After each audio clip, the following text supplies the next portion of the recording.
welcome everyone to Tuesday, May 5th. This is our second day this week of the digital live trainings. I am Danielle Washburn with JCPS Digital Innovation, and we are so happy that you have joined us today. We do have an exciting session coming up in the next minute, and that is creating and using choice boards.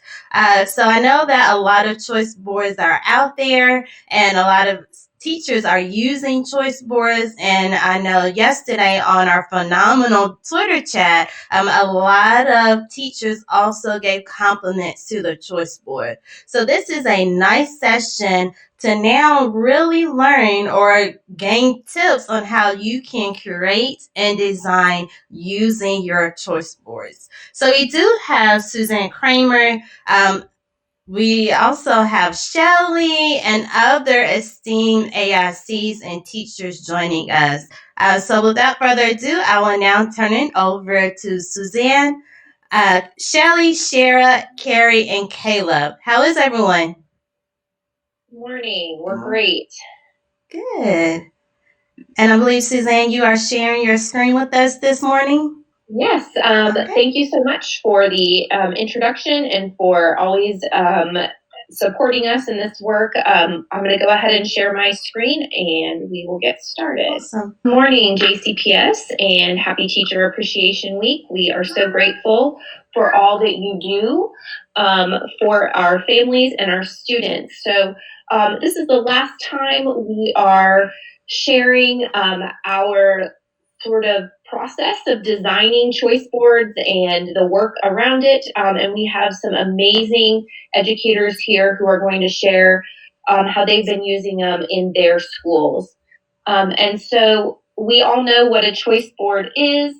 And the point of them is to offer a variety of tasks in a single location that are aligned to grade level standards.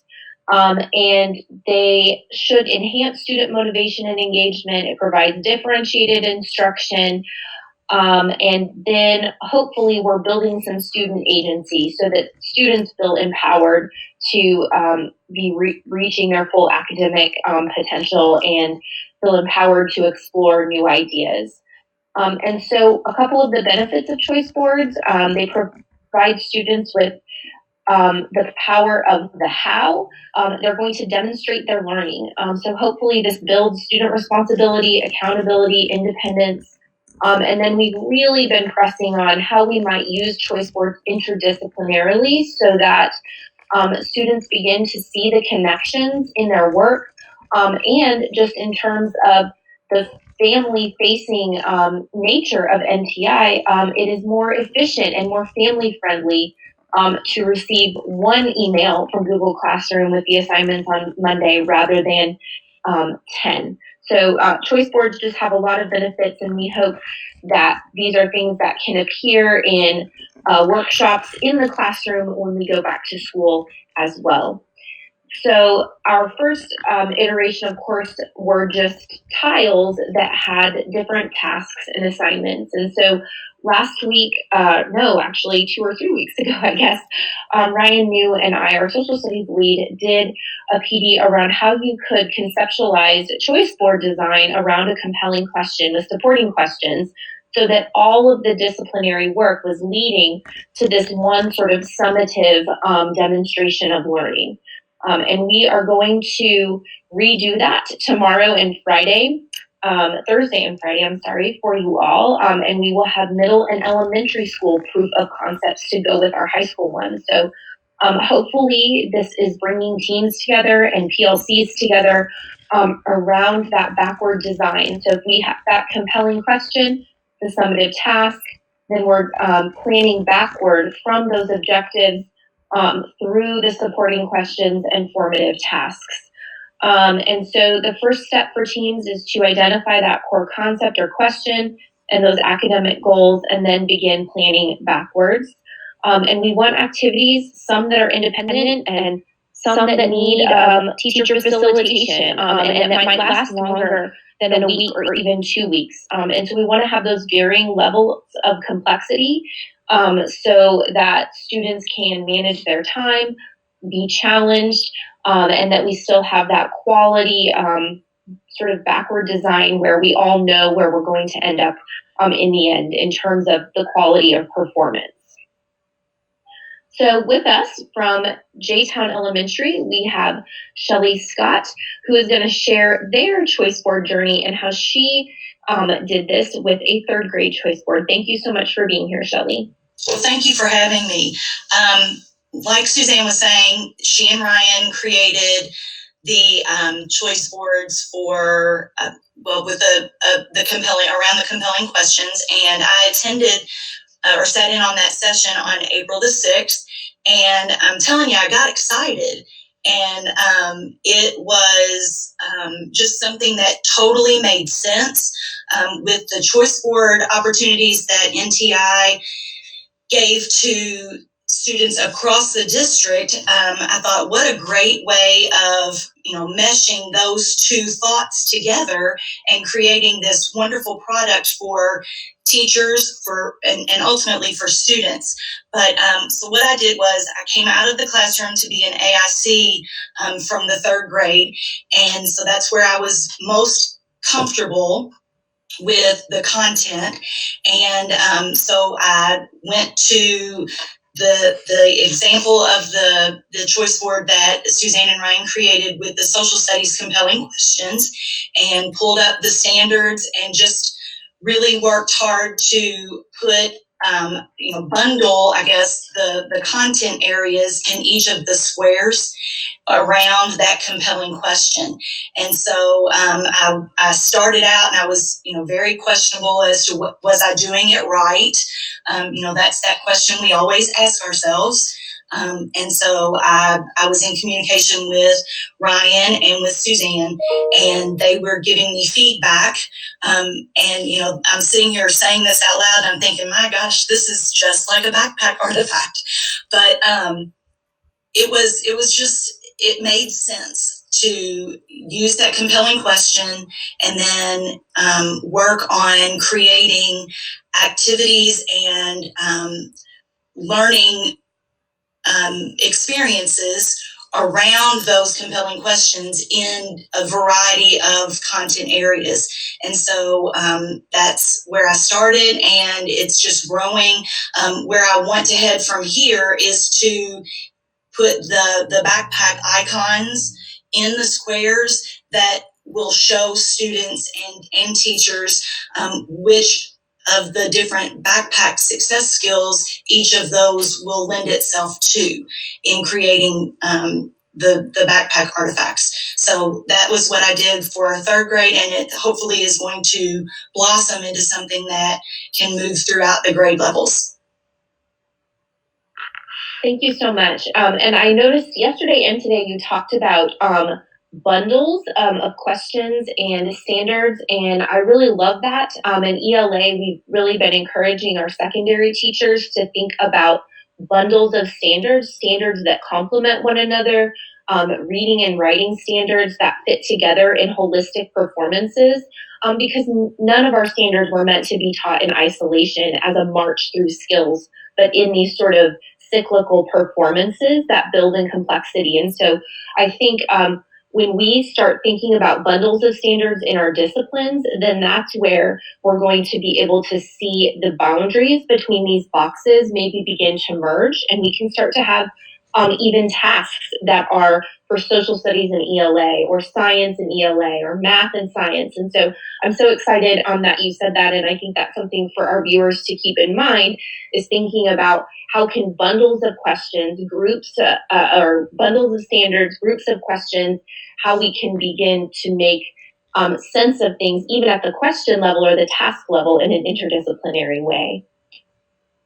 And so we are now moving on to this fourth grade choice board. And so let's go ahead and hear about how this is being used to benefit students. Hi, everybody. So if you joined us yesterday, I had a kindergarten example up here and changed it to fourth grade, just to kind of show our progress along the way. So I started with kindergarten yesterday just to show everyone that no matter what grade level we're in, all of our students are capable of doing this work. And like Shelley mentioned from the start, when Suzanne and Ryan did their PD on compelling question choice boards, it really piqued my interest, and I brought that to all of our grade level teams. And immediately we had 3 teams that were ready to jump on board and tackle. And within the following week, all 6 of our grade level teams were willing to attempt this new process of creating choice boards around a compelling question. So it has actually really been a process in that we've taken baby steps along the way and worked, as Suzanne said, from this backwards design model of our compelling question being our end result and what do we want our kids to be able to do with that, and then creating our supporting questions that will lend to helping the students answer this compelling question.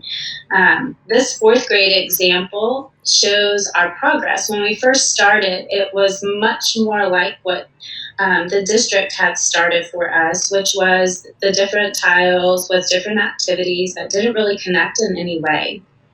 And we began kind of trying to put a theme together and make all of our standards and all of the content areas connect somehow. Over time, it has evolved, and you can see with this past 4th grade example that we're getting really much better within our teams at creating good tasks that have student choice and voice that all align to the compelling question. The summative task, I will say, is not on this particular choice board because what our teachers found going through this process was that we have so much to offer around this compelling question, and we were asking our students to only pick 5 activities. So we have spread the same compelling question over a 2-week period where we create 2 different choice boards around the same compelling question, and within that 2nd week is where we're posting the summative. For both of those choice words. So they have 2 weeks to work through several supporting questions to help them with their summative project. I will say that this has been an extremely amazing adventure to have an entire school willing to try something new through this crazy time that we've been going through. I'm really proud of our teachers. In fact, we're going to highlight some of their work in a session on Wednesday and Thursday at 11:30 if you'd like to join us for some more details about our process and how we're making this work. Thank you so much, Carrie, for sharing that. And it's awesome to see the 4th grade version and the kindergarten version. So thanks so much for sharing that. So this slide kind of shows what I originally was thinking about around the instructional element of choice boards. We learned from the very beginning that just assigning a choice board and then having students turn in their tasks on Friday, that we weren't going to get the quality of thinking and of work that we were looking for. And so then we had to consider what were the teacher actions, what were the teacher instructional cycles and moves that would really get us to quality learning and quality products using a choice board. And so here you see some must-do can-dos for teachers. And of course, the golden rule of choice boards is let them choose. And then also, we need to teach how, facilitate with, and how. And so we still need to have those mini lessons. We still need to have the modeling, the shared writing, the think alouds, the close readings, those kinds of things to show students how. And then, of course, for our district level choice boards, our ESL team has done an amazing job providing scaffolds that benefit all students. And then ongoing descriptive feedback is one of the most effective things that we can do as teachers, and especially now during NTI, that really intentional building in of descriptive feedback is more important than ever. And so then you'll see the hashtags here around some ways that you might accomplish those must-dos, but it's really, really important to have an instructional plan for how you're going to engage in the process with students. So you have that initial backward design, and then you have that instructional plan moving back forward through the student learning and toward the end of the end task. And so here's how teachers might conceptualize a week of instruction: hosting those choice boards, the success criteria, providing and curating those recorded lessons around the skills that students are going to need to complete the work, hosting small groups for facilitation and dialogue, and then providing feedback all along the way, and using what we're hearing from students and from their drafts to understand misconceptions and shore those up before that Friday when students are turning things in. And remember, if there's a genius hour or a passion project or something that needs teacher facilitation and is driven by students, then that may take 2 weeks or 3 weeks. And so we want to ensure space for students to engage in that ongoing inquiry piece. And a school that has done a really great job of the instructional aspect of choice boards is Olmsted South. And so we have Sarah Bryant, the ELA department chair from Olmsted South, here to share their journey. Thank you. Yeah, so we're using the district choice boards, and what I want to look at specifically is the example that I have on the next slide for how we are using, how we're like dividing up the work. So we use the district choice board each week, and then as a grade level, we divide the task by content areas. So for example, in choice board number 2, ELA sponsored this activity titled Poem or Song Lyrics Analysis. So when I say that we sponsored it, what I mean by that is that we had the place in Google Classroom where students would turn in that assignment, and then attached to it, we provided the instructional materials to help them succeed. So we started with a single point rubric, and our goal there was to really focus on how that activity aligns with our essential standard.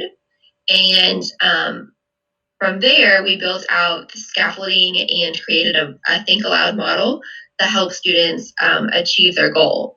One thing I want to stress about the single point rubric is that it's a great way to help teachers hone their feedback and to make sure that the feedback we're providing is as effective as possible, so that we're not distracted by other points. But it really helps make sure that we're staying focused with the students on what it is we're asking them to accomplish. And then the scaffolding, the nice thing about supplying all these materials digitally, you don't have to provide all the scaffolds to all the students. So if you have a few students that you want to push a little bit harder, you can ask them to try first on their own without that scaffolding, and then provide it to them as they need it. Whereas other students that might might need that scaffolding to begin with, you can provide it right off the bat. And then one thing we've also tried to do is incorporate student work. So specifically with this NTI process, something I think we do naturally in the classroom is say, oh, so-and-so did a great job on this assignment, look what you did, and we shared it. Where now digitally we're trying to also share that work as other exemplars, so that the students can see different ways of completing the task, since we're offering so many different choices. So even though my think aloud model might just be a written essay, if a student completes something and she decides to use a video to communicate her message, then we can still share that with all students. So the pacing and the different options that we're giving students for how to complete their projects is really helping students be successful. But it's important that we keep that single point rubric so that everything is aligned to our end goal. Thanks so much, Sarah. And I was just thinking when you were talking about scaffolds, how maybe NTI is improving our thinking and practice around scaffolds, because I think often, especially my first years in the classroom, when I would teach writing, I would give 100 students the same scaffolds, right? Because I knew they needed scaffolds or they needed support, or some of them did. And so for everybody, I just would give them that. And then, of course, I learned over time that scaffolds are meant to be taken away. And scaffolds are meant to help the students that need it. And not all students need scaffolds. And so when we give it to all students, sometimes we might be holding them back. And then also, not all students need the same scaffold. And we want to see that growth over time where we remove them. And so I think what you just talked about in NTI is just the perfect model for how we should conceptualize using scaffolds in a differentiated way. So thanks so much for calling that out. Sure. All right, and we have, last but not least, the amazing work of Caleb Johnson from Central High School around how he has used choice boards in his chemistry classroom. Thanks so much, Caleb. Good morning. Thank you. High school is a little bit of a beast because people get attached to their standards a lot. So asking them to do something like a choice board, or even sometimes work with people that aren't in science or in their discipline, it can feel a bit of a stretch sometimes to stretch our minds that way. So when we first started at Central, we were going to do choice boards. I said, "Oh boy, what's this going to look like?" I went on to the Digital Learning channel and I checked it out, and I saw a presentation that you all had done about the compelling questions.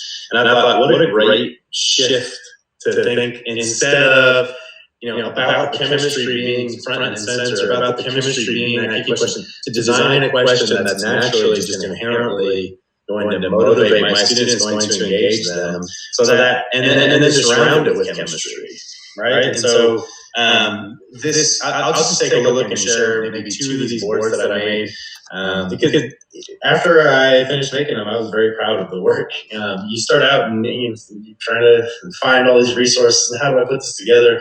But once you get one of these made, I think that's when people really start to realize what we're doing for our students, how powerful this is. So this first choice board actually comes from a unit that is supposed to be about intermolecular forces, including hydrogen bonding, London dispersion forces, blah, blah.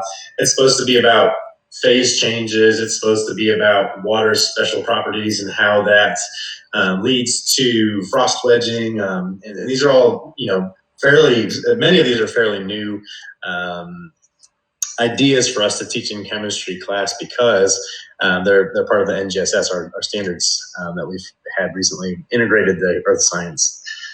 And so that kind of provides an opportunity, though, when we have these new standards, these new ideas, to try and think a little bit differently about it. And so I, instead of putting all that stuff front and center, chose to make this board about why is water so special to life on Earth, not some other substance. Just to get my students thinking about, this hypothetical, this difficult question to answer. Like, what if, we lived on Titan, or we had oceans of methane? Would life still be able to exist? What would that look like? What would happen if water didn't float on top of, if ice didn't float on top of water? If it sank to the bottom of the ocean, it stayed frozen, what would that mean for life on Earth? Once I started getting those questions down, the compelling question, then I tried to fill the outside of the board with these supporting questions. And I loved your work here with the compelling questions and with the choice board, because it gave me a framework to think about this. What do I put in the top left box? How am I supposed to come up with 10 choices? If you're thinking in an interdisciplinary manner, this becomes actually much easier, because you already think about, okay, how does chemistry connect to history for the top left box? How does it connect to art and to STEAM, engineering stuff, to the bottom left boxes? It gives you a framework for thinking. And so once I came up with those questions, then we did something a little bit unique to the other choice boards, because at Central we have as our big rock, you can see in the bottom there, these are our things that we think need to come first, that we need to think about first whenever we're designing instruction. For high quality core instruction, we need to have our students be advocates, empathic citizens, thoughtful researchers, global leaders, creative divergent thinkers, and of course to demonstrate agency in their learning. And so when I was trying to think about the product, I would put those ideas at the forefront of my mind. So, a compelling question was first, which is, what is some question or some aspect of the world that I can get my students to dig into that would be more interesting than just intermolecular forces in the middle, this foreign word that they have no idea, and we didn't have a chance to even get to yet in our learning in traditional classroom. Then I looked at the supplementary questions, the different disciplines and how I could kind of integrate them. That involves conversations. That involves talking to people at my school and trying to figure out, hey, how does this connect to your subject? What's going on with this one? And then I integrated the products with those, our big rocks, the what we call our research and innovation framework. And so that was one of them. If we go to the next slide, you can see I've got my materials science choice board. Materials science is, deals with the structure of molecules and how they can kind of chain up and form different bigger polymers and things like that. So plastics. And so I chose, instead of framing it around all those little details, to focus on why is Earth's waste management in crisis and how can I help? That's a big question. It's hard to answer. So I gave them a lot of support. And I'll just point out a couple of features on this one as well, because a lot of this comes down to, especially during NTI, how do I get the nuts and bolts of this to work? All right, and so this number one, top left corner, I've double blocked that. We were told that our choices should take about 20 minutes. And so I'm having my students pick 2 or 3 a week, depending on what they want that outcome grade to be.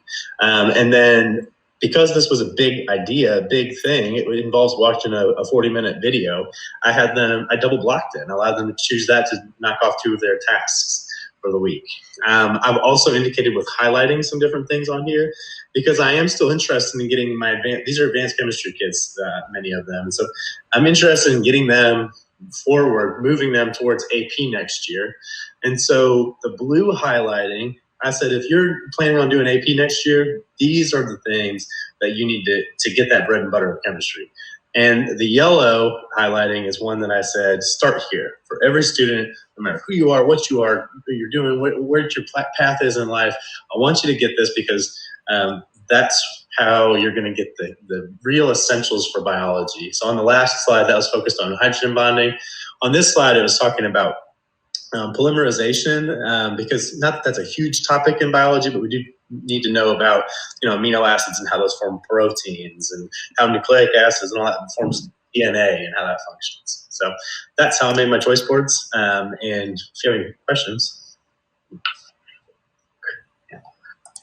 Thank you so much. And something that I just, in listening to you this time, and with Carrie's bringing in the 4th grade choice board today, I was struck by just how the choice board and this interdisciplinary work is not only sort of breaking down silos horizontally within, maybe a 9th grade team of different teachers and different disciplines, but also I heard from both Carrie and from you, Caleb, about this understanding of the vertical articulation that your students may want to go on to AP chemistry, and we have a responsibility to give them tasks that are going to prepare them for that work. And then with Carrie, the kindergarten and 4th grade, right, that there's this vertical alignment too. And so I just really like that came out today, that we aren't just thinking about the right now, but we're thinking about our students' vertical progression and what's coming next for them as well. And I think that's so important for teams of teachers. So thank you all so much for being here today, and for giving of your time and all that you do every day. And we hope that everybody will tune in to the Digital Learning channel throughout this week. And it looks like we are right on time. So we will throw it back to our Digital Learning friends. And thanks again for all of your time. Yes, thank you. That was a very powerful session. And just some of the comments is that choice boards can be used in every subject, every grade, which we have seen today. I know that I'm Team High School, so it really was great to see how even Central tailored and created that choice board for their school. And I just want to say thank you, Susan Price, for answering those questions in the chat and being very responsive in the chat as well. And yes, thank you, Suzanne, for your facilitation. That was awesome.